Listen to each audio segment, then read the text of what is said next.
Yo, yo, yo, yo, yo! What's up, funky monkeys? I don't know where to put my arms.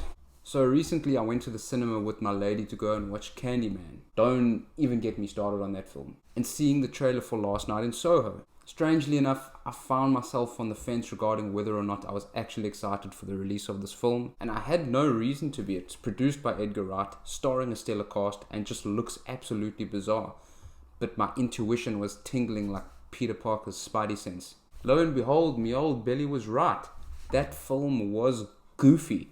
Now, that's not to say that Last Night in Soho is a bad or unenjoyable movie. And in fact, it started really well. However, the conclusion left me pretty dissatisfied, and I felt like the movie lost its oomph by getting a little bit too carried away in pushing political agendas and ideas. Now, I understand that I may ruffle some feathers over here and step on a few toes, because most people really enjoyed the elements of the finale as well as the message of the film and the film in its entirety. But I am a dangerous man. I will say this, the movie does an excellent job of keeping you in limbo and unsure of what is actually going on, while simultaneously making it obvious that a major plot twist is on its way. The whole movie is littered with hints to potential outcomes, and it just keeps you wondering the entire time. However, this was its greatest strength as much as it was its Achilles heel. Sounds like quite the paradox. And listen, the ending wasn't bad, it just wasn't as good as it could have been. If anything, it was probably the more predictable ending, and I felt it was just a little bit rushed and a bit lazy. Additionally, there are one or two moments in the film where they sneakily try to pull the wool over the eyes of the audience, and in doing so, they just damage their own credibility. So, before I drone on for too long and lose the attention of my wonderful audience over here, let's analyze this movie and break it down bit by bit. With that being said, a spoiler warning is now in effect. I am not even joking, this is full-blown spoilers. Hey, if you haven't seen the movie, tune out now. Right, let's get on. So the movie starts off by introducing us to our protagonist and aspiring fashion designer, Eloise Turner, or as she prefers, Ellie. We learn right away that she either has some sort of supernatural ability or is a schizophrenic, as she sees her mother in the mirror just a few moments before the audience discovers that she is dead. Ellie is summoned by Grandmammy and receives an acceptance letter from the university in London. Dreams do come true. Ellie begins packing and Grandma goes on a typical grandmother spiel. She tells Ellie that her mom didn't see and feel things the way Ellie does. I smell some foreshadowing. So, they say their goodbyes the following day and Ellie hoons it to London. Expectations fade into gritty reality very quickly as she makes what isn't her biggest mistake by climbing into this creeper's taxi. Would help if those supernatural instincts would translate into judgment of character. Anyways, this taxi dude creeps on Ellie some more before she's like, "Let me out, dog, for real." And he begrudgingly pulls over. So she waddles into a grocery store with her luggage and waits for the creeper to hit the road. Now, I initially thought that this slime ball would play a bigger role in the movie, especially considering how impactful his first few seconds on screen actually were. But perhaps it is to push the idea that even non-integral characters can impact people. Or maybe I'm overthinking this and just giving the scene too much undeserved credit. Ellie then arrives at the university and we meet John, munching on an apple. He offers Ellie some help, she says nope and gives him the metaphorical finger. Red flag number 1. We then meet Jocasta, Ellie's roommate. Oh, what a hideous character. There is an obvious but an interesting parallel between the two. Ellie being shy and reserved, but courageous and brave beneath the surface, whereas Jocasta, whose mother is also deceased, appears fearless and independent but is actually deeply insecure and relies on constant approval from others, even undermining Ellie's mother's death as not as significant as hers. In retrospect, granted what a nasty character Jocasta actually is, I wouldn't be surprised if the whole dead mother story is actually made up, but I don't have enough evidence for that. It is also in this scene that we learn Ellie's mom committed suicide due to mental health issues, reinforcing the idea that perhaps Ellie could just be crazy. However, this is a narrative that they don't really push. It's brought up here and there, but it's not something that they actually outright commit to.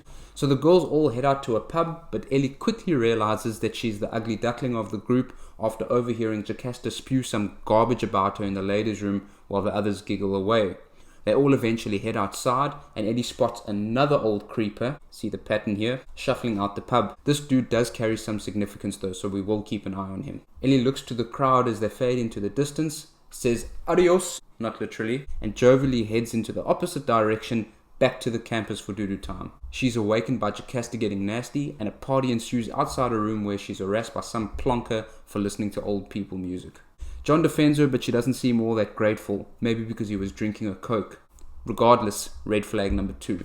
The next day, Ellie finds an advert, if I can even call it that. It's just some wretched piece of paper with some scribbles on it, for a bedsit. She calls the number and some crooked-sounding woman, if only you knew, named Miss Collins, answers the phone and they arrange an appointment. After going through Old Lady Collins' list of rules and regulations and sharing some memories, aka foreshadowing, Ellie happily takes it. Yeah, you just wait, little girl.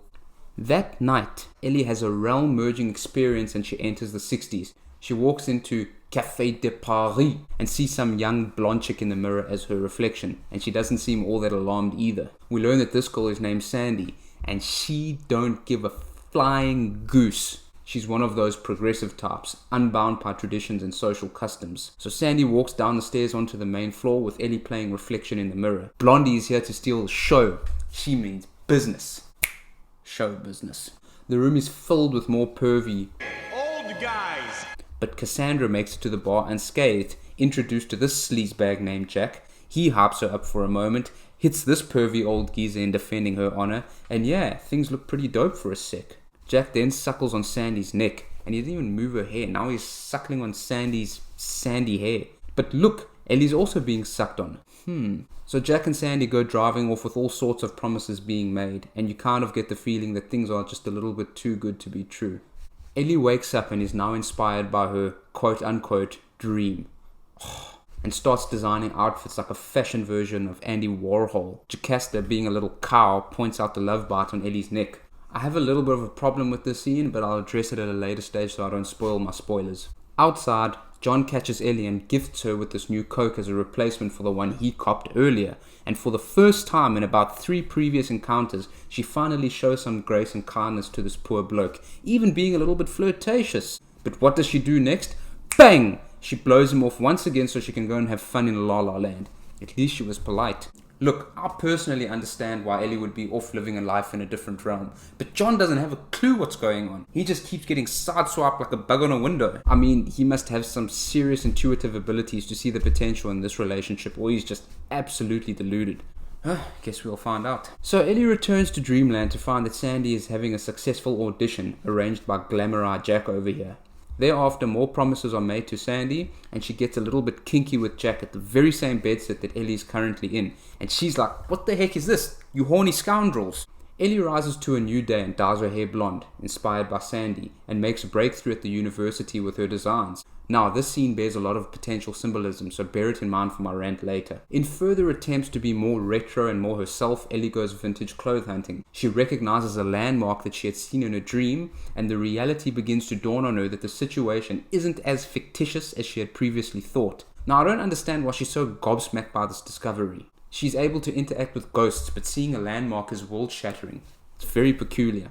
Anyways, she has to pay for the dress that she had on because she wore it outside, and the price is, dun dun dun, £375. Nice.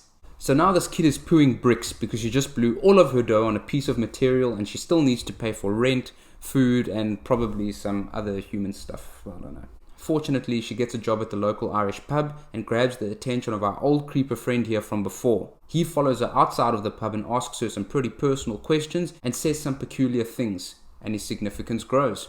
Right, back in the bedsit we have some more foreshadowing from this old bag, and Ellie goes for a nap.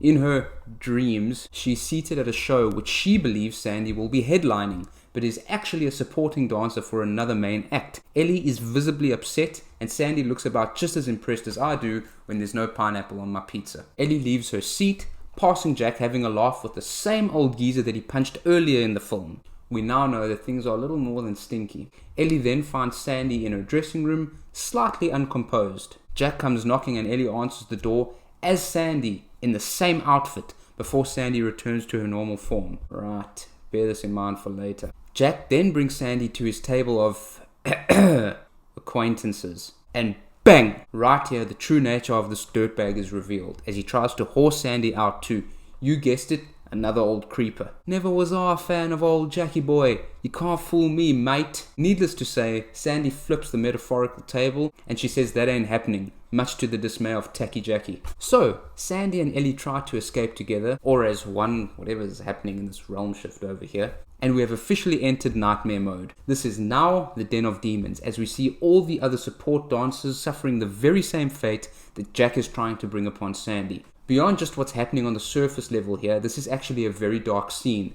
These girls here are no different to Sandy, and even though we follow her as our secondary protagonist, their dreams and aspirations are no less significant than hers. These are all girls with a flair and major potential, just like Sandy, and they are all shaking hands with the devil. So for a moment our two main lasses appear to escape as we arrive back at the bedsit, but we quickly realize that we are in the company of old McNasty from before, and he'll be getting his way with Sandy. A furious Ellie tries to intervene but bursts from her slumber. Twice, as it becomes increasingly difficult for her to differentiate between the two separate realities. Traumatized by her recent experiences, she begins to lose the plot a little bit and has a minor freakout at the university in front of her peers, including John, who visits her at the pub and offers himself as an anchor of support. What a mate. Now I understand that this is a movie and that this scene is supposed to be personal and intimate, but why on earth is John whispering to Ellie from the middle of the room over here? They're in a pub. Do you have any idea how loud a pub gets? There is no chance that this girl has a clue what he's saying. Maybe that's why she doesn't answer him and just stands there with this blank expression on her face. Outside, this old stalker is back again and he knows a little bit about Ellie, like her name.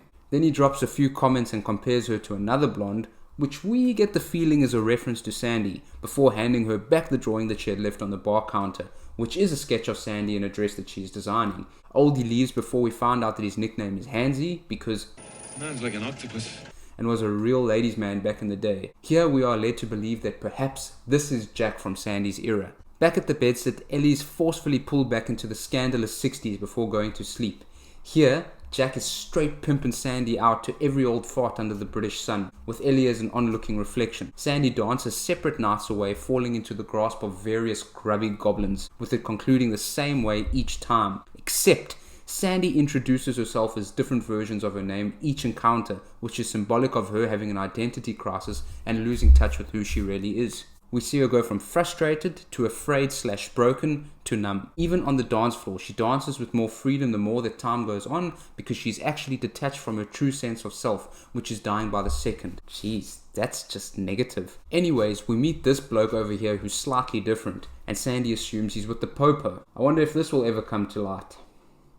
So he tells her that she needs to hit the road before things get nasty, but by now she seriously questions her self-worth. Advised to look in the mirror to regain perspective, she refuses.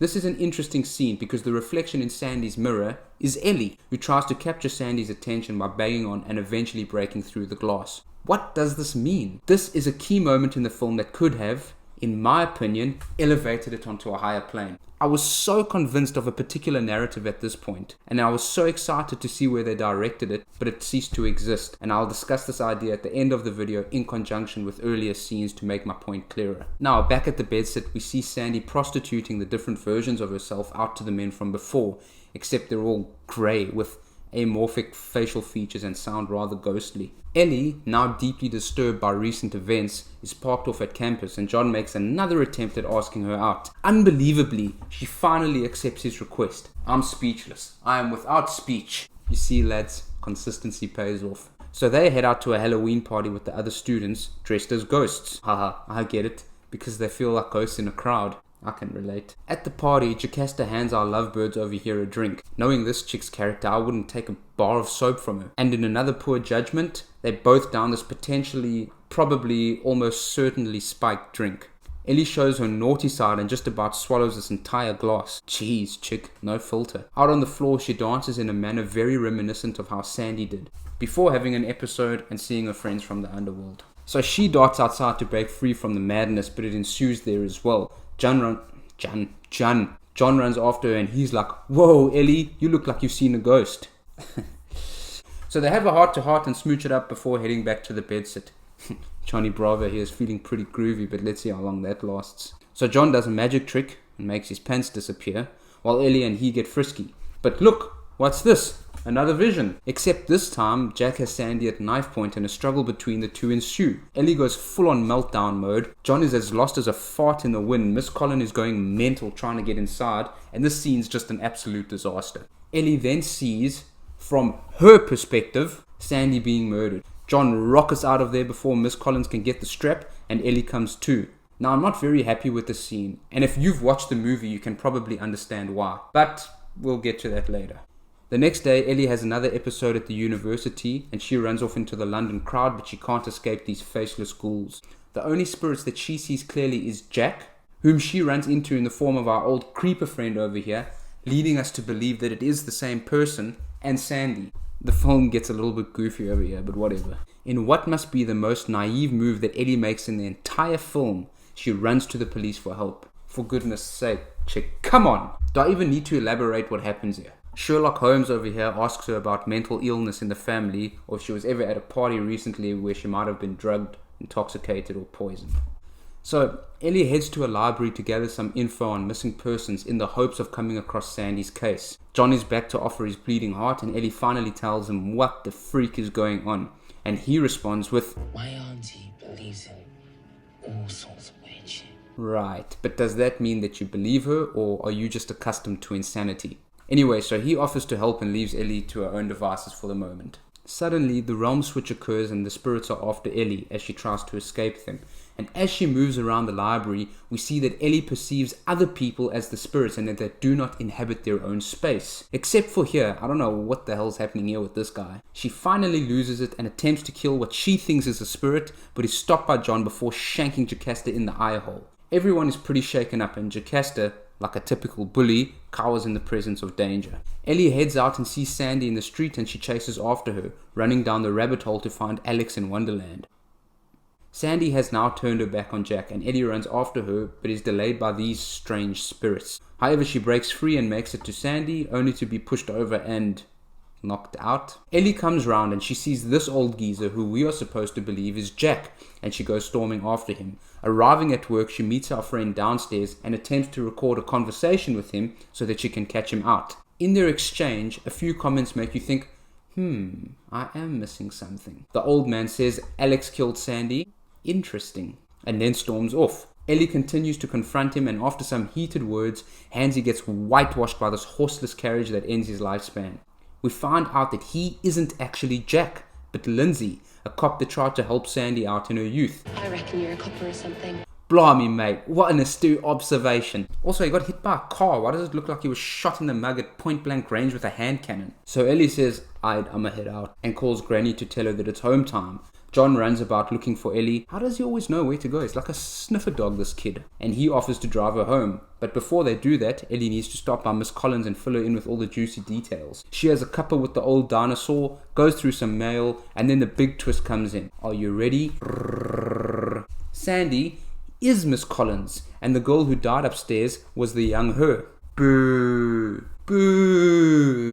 What kind of whack-ass reveal is that? So much wasted potential. So Alexandra Collins, aka Sandy, poisons Ellie so that she doesn't spill the beans and get her sent to the slammer. Fortunately, I think, John comes knocking to see if Ellie needs some help. She knocks over a cigarette bowl and ignites a small fire.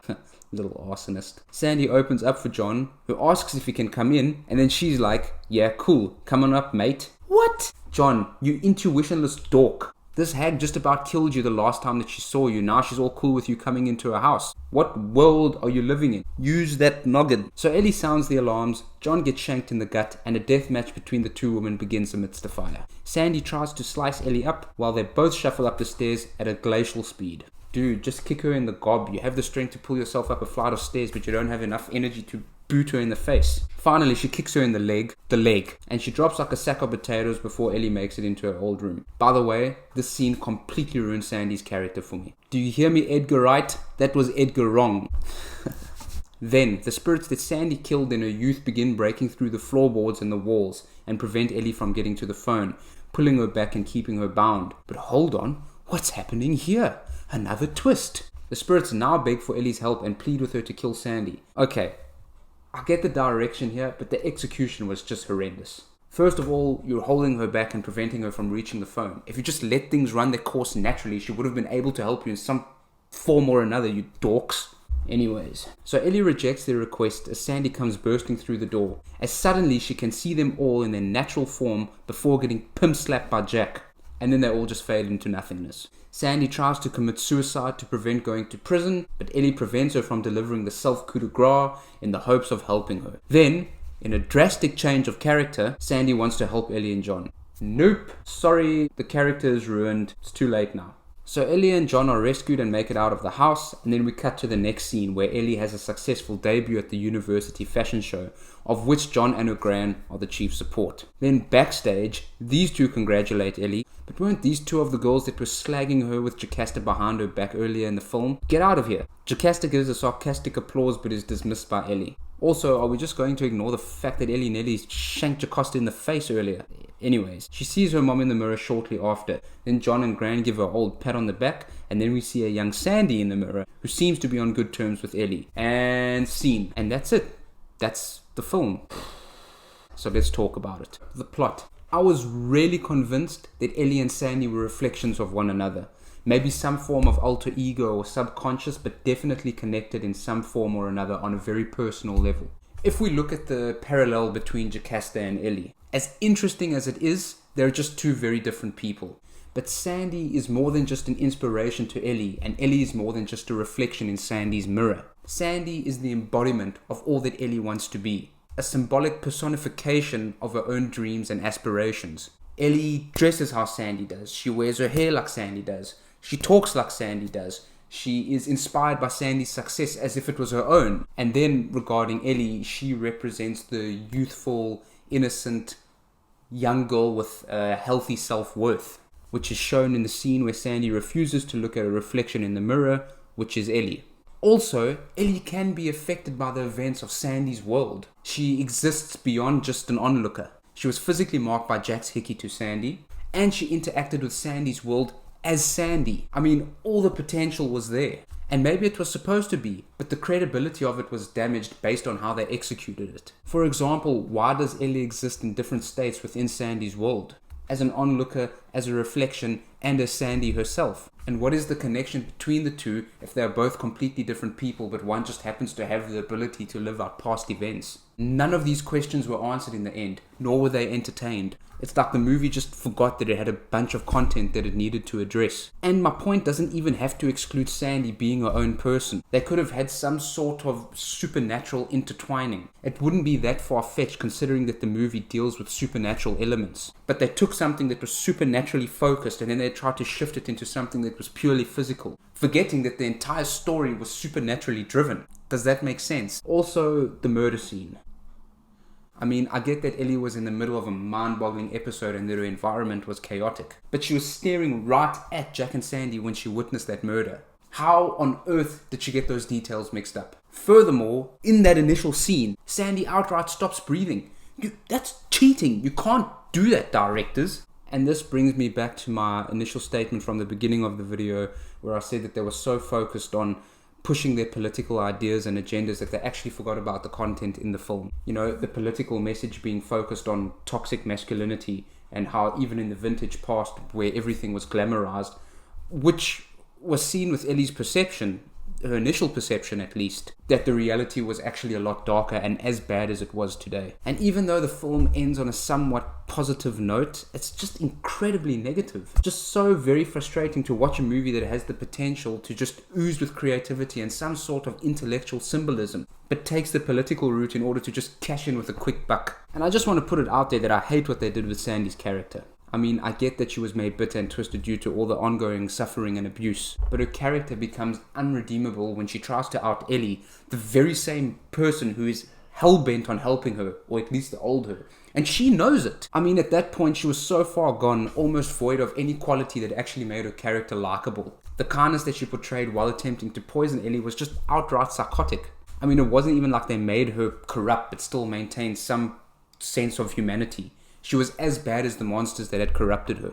But then they expect the audience to feel sorry for her post exposing her narcissistic and inhumane qualities. It doesn't work like that. People are redeemable, just not in the way that the movie portrayed.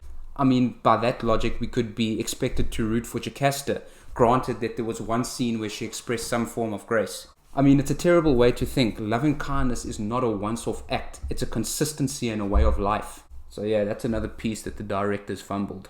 So overall, I didn't mind the film. I felt it started very strong. It got a little bit goofy midway with the ghouls and all. And then the twist felt just very rushed and predictable. They left out a lot of juice that was there to be used. Also, the film was very negative and it didn't really give any insightful solution to any of its points. But outside of that, the cast gave a solid performance and the characters played their part for most of the time. On the odometer, I will give Last Night in Soho a 5.5 out of 10. Right, so that pretty much wraps it all up. Thank you everyone for tuning in. I hope that I was able to keep you entertained and make some decent points. If you have any theories or words that you would like to share, please go ahead and drop them down in the comments below. Also, please bear in mind that this is my first video, so it's probably very raw and unpolished, but I definitely will improve with time, especially with the support from you guys. And if you enjoyed the video, please like and subscribe, for I will definitely be returning with some more content in just a short while. Bang! Stay odd, but also good. Peace!